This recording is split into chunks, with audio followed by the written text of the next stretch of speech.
Hey everybody, welcome back to this episode of Think Mentorship. Ish and I are looking forward to chatting with Kevin Schnieders. Kevin, good to see you, man. Kevin is also my neighbor, and so it's good to connect with you here on the podcast. Kevin is the Chief Servant Leader and CEO at Educational Data Systems Inc. When the world changed, they changed, and they train and they're all about training and retaining. And we're going to get into all the details of your company. But first, I want to talk about, I love the word servant. I love the book, Servant Leadership. I was introduced to it on my very first podcast 3 years ago, almost today, when I interviewed Howard Behar, who is the former president of Starbucks. And he suggested that I read the book Servant Leadership, one of his favorite books. And so I want to talk about that because I think now more than ever, as we sit here, Kevin, January 19th, 2021, servant leadership has never been more important, more relevant, and more real time. And so what does that mean in a COVID/post-COVID world? Yeah, I think it's a great point, John, right? More relevant now and needs to be than ever. I got into servant leadership about 15 years ago when one of my buddies, I was speaking at our high school, and he was the principal at the time. And after I got done, he said, "Hey, Kevin's one of the few people I know that lives the values that he talks about." And afterwards, I got off the stage and I said, "Gosh, that's one of the nicest compliments anyone's ever given to me." And as a high school friend, he said, "Relax, buddy. It's just a servant leadership model." And I had never heard of it before, right? And so I started to read, as you said, John, and just started with my first book. And, for us at EDSI, we talk about it in an acronym we call NAQ, N-A-Q. And so the first thing with servant leadership is you meet the needs of the people that you serve. So the people that report to you, you serve them, and you meet their needs. That's the most important thing. After that, you hold people accountable. That's a part of servant leadership that a lot of people miss, is that you do hold people accountable, and then you just ask great questions. I believe the worst question is better than the best statement. And so we try to ask great questions and just be really curious all the time. I'm going to let Ish ask the next question, but I just want to comment on one thing real quickly, because I love that accountability is in that, because I'm also a big fan of that accountability. I have a mentor, kind of an indirect mentor, that always says accountability without authority means nothing. Yeah.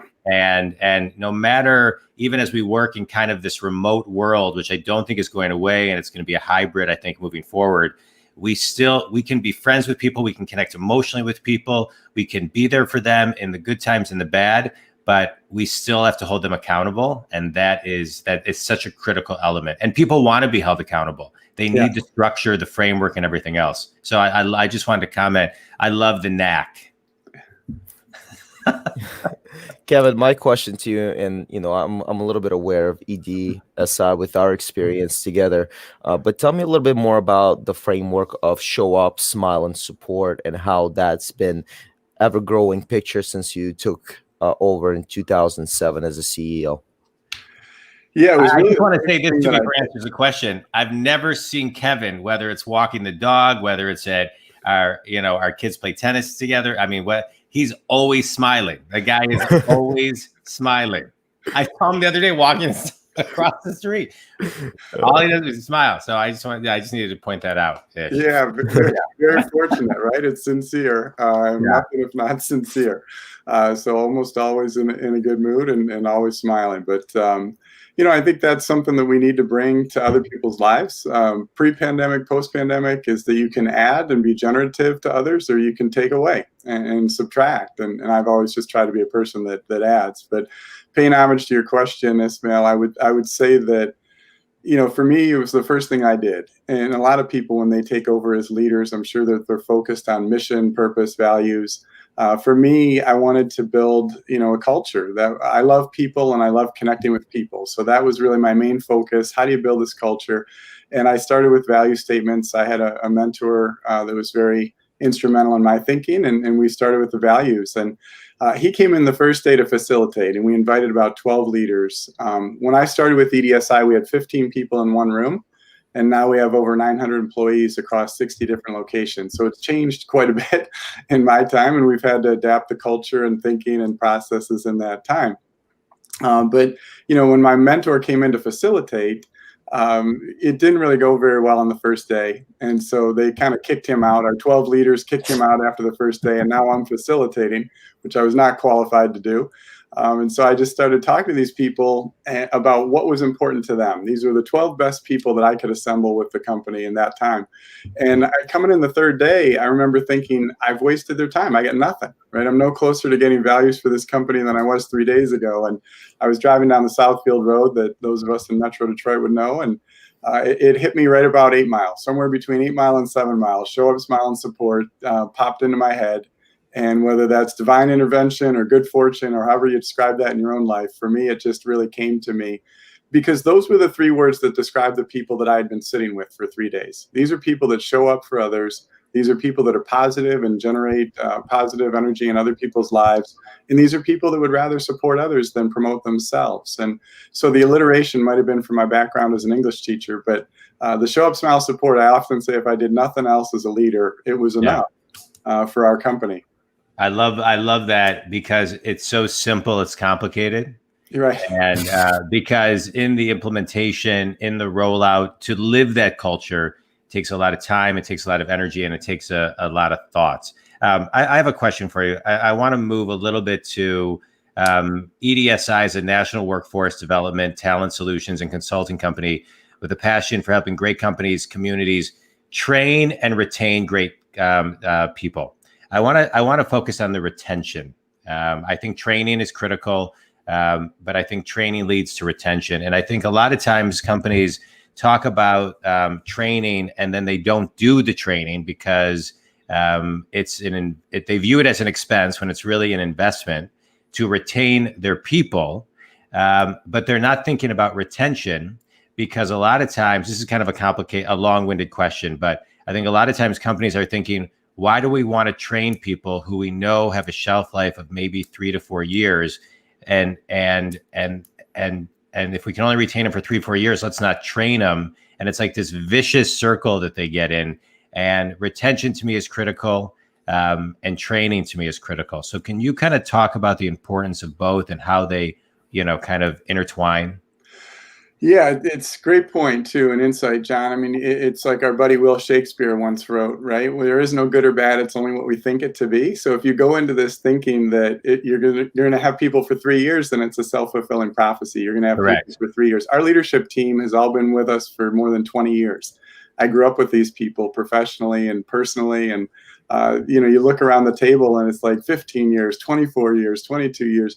It's fantastic. And I think that's because we have made those investments in people and we've given them opportunities maybe before they were ready for them and put them in situations that really stretch them and help them to grow.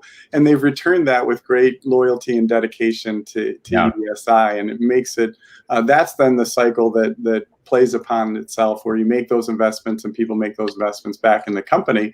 And so that's where I think part of it is showing people very sincerely that you care, you're invested in them. The other part is that, they're growing with you. You have to grow.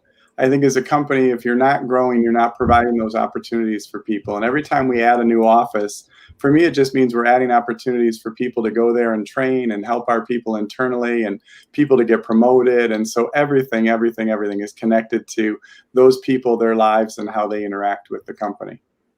I want you to go into a little insight into the training, the consistency, the training needed, what people want. I have people call me all the time. I just recently started, I was kind of telling you as we were social distancing across the street, I started these private coaching groups. And the reason I did was because of the market, COVID, the remote working, people needing it. But one of the biggest things I hear from people all over the country is we don't get enough training.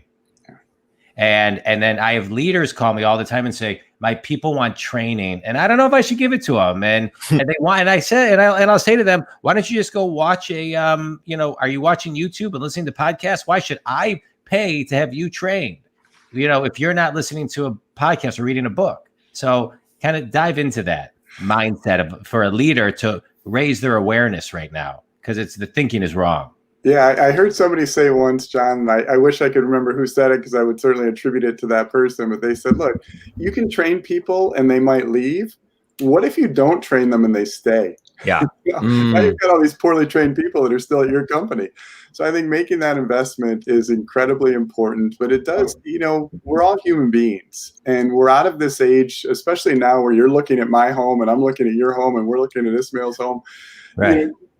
We're not leaving our own personalities at the door. We're bringing who we are to work, whether that's virtually or in person. And so you have to connect with the whole human being. I'm really proud at EDSI since the pandemic started. We've not only invested in our training, we've done over 650 classes and over 25,000 hours of training since the pandemic started last March. And every single one of the classes, I personally teach at least one class a week with a new topic every 2 weeks. And every class has to be centered on the whole human, the whole person. So right now I'm doing a class this afternoon on interpersonal communication, and it's about talking to teammates and teenagers. So everything that I'm doing is trying to help people connect at home at the same time that they're connecting at work. And it's just the perspective that we have to treat the whole human and try to meet people where they need to be met and serve their needs. Yeah. All right, Kevin, I have a couple of questions that hopefully I won't overwhelm you here. A couple things, and I was just doing a little bit of research. EDSI is known for being one of the coolest places to work. It was actually rewarded at Crane's Cool Places to Work Award in 2020 and multiple years as well. In Detroit Free Press, it was in 2020 top workplaces to work with. How do you continue in the direction of making people stay at EDSI, in addition to continuing the growth rate that you're continuing on? And I saw that your goal is to, I think it's 10% a year or 10% by 2023. Yeah. So how does that all work together as one system, I should say? Yeah, thanks, Ismail. I think it's a great question because the growth comes at 10% a year for us because we've grown at 55% a year. Know what that feels like? And we've grown at 0% a year. And so I think great companies grow consistently and kind of that slow and steady 10% a year. It gets harder now as a $70 million company because you're having to add $7 million in revenue to grow at that 10%. Even with my math brain, I can figure that out. So it gets more challenging. And, you're thinking about those people. I think for me, if it's people-centered, then to me, the growth means opportunities for them. And again, everything's connected. So are we a cool place to work? I think we're a cool place to work. I don't know that I'm a cool person to work with, but I think we're certainly a cool place to work. We go after those awards because it's important to us. We're now a certified B corporation. So we're a for-benefit corporation. If you know anything about for-benefit corporations, they're invested in their people, the community, and the environment. And we sit with 3,000 companies around the world, like Ben & Jerry's and Patagonia, to say, hey, we care more about the social impact that we can have as an organization than we do about profit. And so for us, people see that, they want to be around that. I have never talked to one person, and I meet with every person in the company every year. So I meet in groups of 10 or less once a year. With 900 people, and we call it 990 days. And we started that with 450 in 45 days. And so I've continued that commitment to meet with all of them because they help me learn and they help me be a better leader and a better person. And so we just get together and we talk about their lives and they tell me what's coming up and what they're excited about. And then I make notes to follow up with them. Jennifer, I have the world's greatest executive assistant, and Jennifer makes notes in my calendar. I have a couple today to follow up with people on. And so it'll just say, hey, town hall connection. And then I'll email someone and say, I know your brother was getting married. How was that going in the pandemic time or something like that? So it's great to stay connected to people, but that connection is felt and they know that people care about them. And that's what helps with the retention and helping us to be a great place to work. We got to dive into this because I coach so many people where I talk about the importance of, I work with C-level execs. I work with managers, I work with salespeople, everybody kind of in the C-suite. And there's a lot of the C-suite people that I talk to where I share with them, and we go into detail, I won't now, about the importance of doing what you're talking about right now. And they all say the same thing. I don't have time. I don't have time, right? And so, which I always say, well, we got to find the time. right? Because your people are your most important asset. They walk out that door every day. You got a reason to come back, and you're the glue. And so how do you, I want to dive into your relationship with your executive assistant, how you manage your time, how as a business owner of a $70+ million company, almost over 1,000, sounds like over 1,000 employees, give or take. Almost 1,000 employees. How do you do that? Because to me, that's first, that's walking the talk of not only, show up, smile, but really support. Yeah. Yeah. Well, and John, too, as a person who's highly successful, there's no time management, right? There's only choice management. So we make these choices with the time that we have. None of us are wizards or warlocks. There's only 24 hours in the day. So we can only figure that out in a way we make these choices. And so maybe I take less time with the financial metrics of the company and trust the people that are doing that work. We just choose where we're going to make these investments. And for me, it's always been about people. And I didn't come to this work with a real strong business background. I kind of fell into it and then grew into leadership. And that's really where my focus was in leadership and how can I invest in people's lives. And so for me, it's very much that choice. And I think as leaders look in the mirror and they make these choices, you and I believe that it's the most important thing.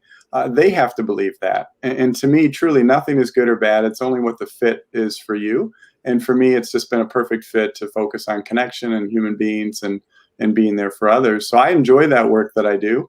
We actually challenge our leaders. Our saying is, if you don't love them, don't lead them.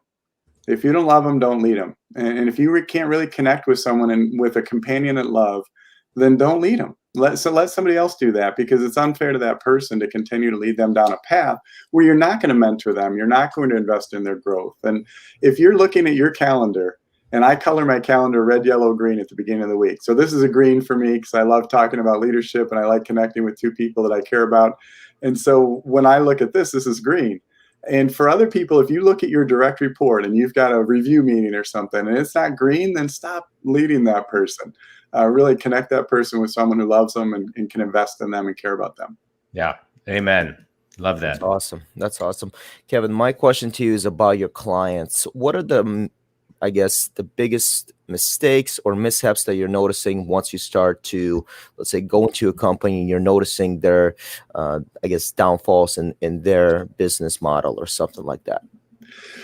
Yeah, I think for the clients that we help, one of the things that is challenging for us, because we run large programs for, government agencies lots of times, right? So we'll work with a county like Wayne County here in Michigan, and they've maybe been doing this work for a long time. And they maybe sit in the same facilities that we sit in. So imagine assembling a car and having the person who's going to buy that car walk down the line and see what you're doing all the time. And it's a tough challenge in that way. And so there's a lot of balancing the opinions of our customers to make sure that they know that we're listening and we care. And you've also called us as an expert to try to take that to the next level. So it's acknowledging the place that each person plays in the role in the process, and really paying homage to that and saying, look, I respect you, I care about you as a client, and I want to help you to get there, but for you to be happy at the end.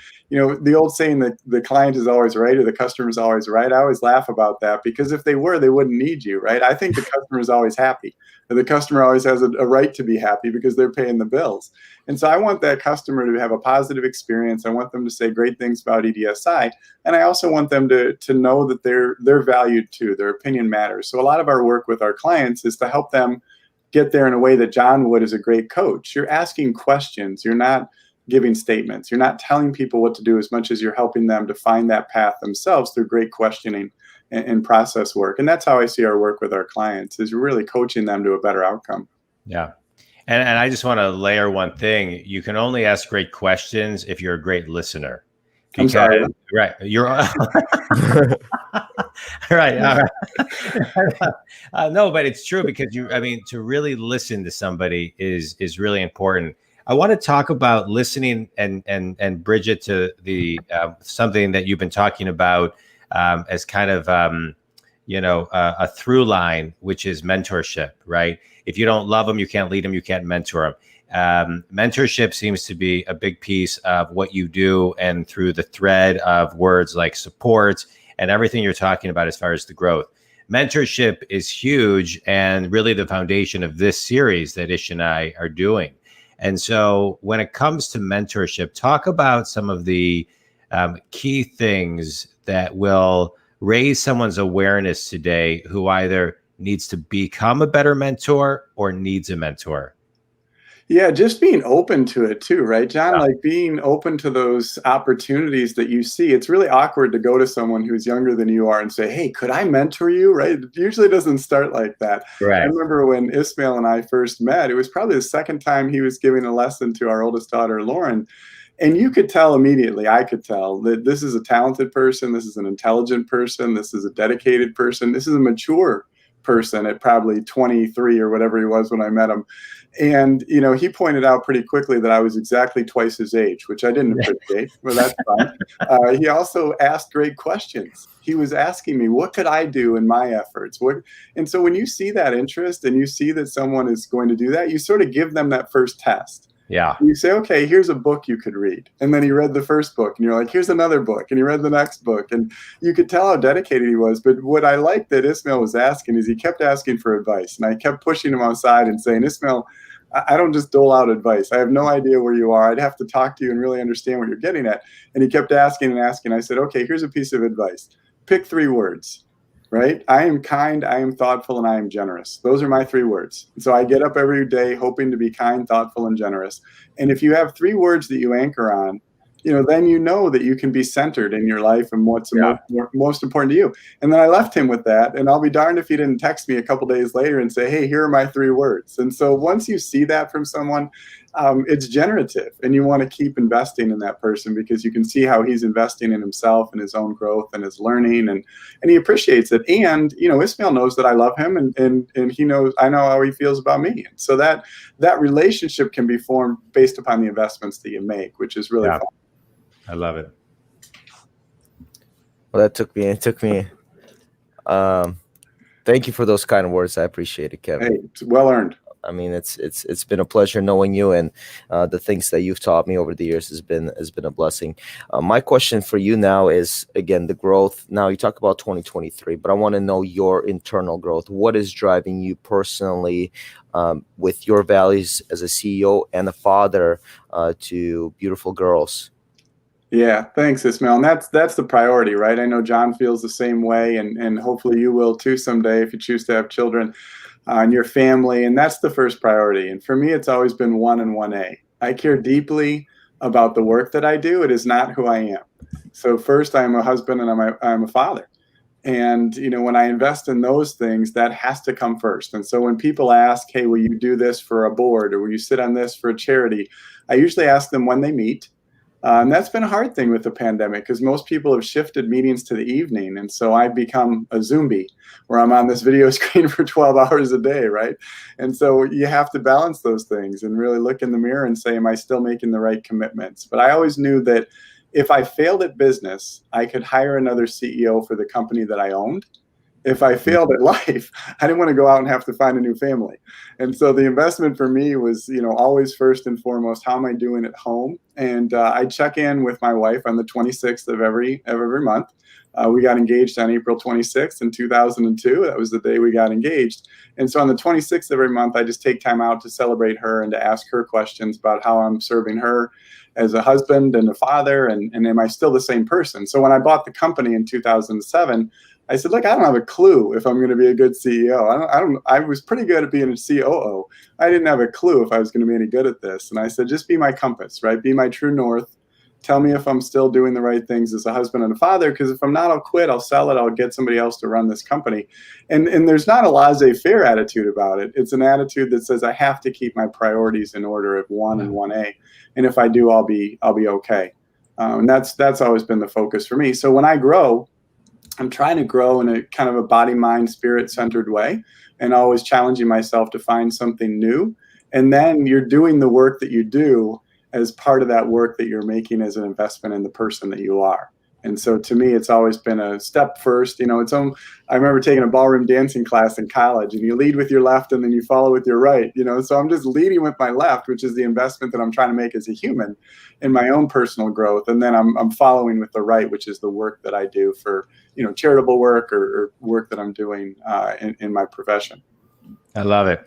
Kevin, what I love about this podcast sometimes is it gives me a chance to talk to people more in depth that I talk to and see a lot, but I've never really talked to you about business, right? So this was great for me to dive not only into your business, but just kind of hear your perspective on life as well. So it's a beautiful balance. You ready for a quick speed round? Sure. All right. Favorite business book and why?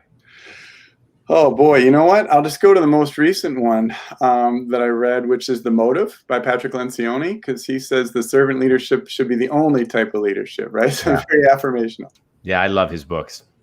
One of the biggest lessons you've learned since you stepped in 2007 as a CEO. Yeah, it's about people. It's about people. It's about people.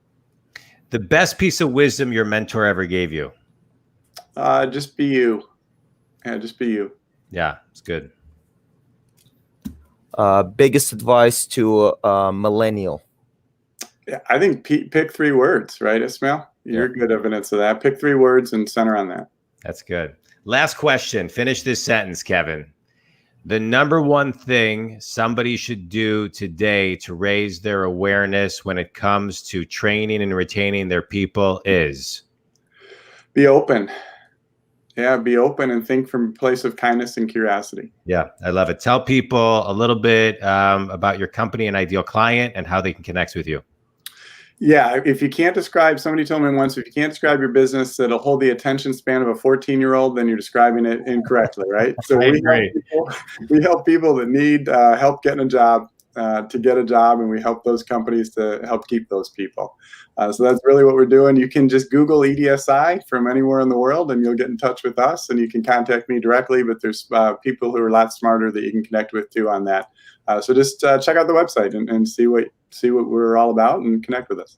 I love it. Kevin, I want to really thank you for sharing a couple things. The importance of servant leadership, managing from the heart, putting family first, being yourself, the importance of building culture, retention of people, and really putting people first. And it's not about time management, but choice management. Yep. And if you don't love them, don't lead them. And just loving what you do and having your priorities straight. So I can't thank you enough for taking some time to talk to Ish and I. Thank you, Kevin. And I'm going to let Ish close it, but very grateful to have this time with you today. And I really appreciate it. Ish, take us home. Thank you, everyone, for tuning in for the Think Mentorship Live, and we'll see you guys in the next episode. Thanks, guys. Thanks, Kevin.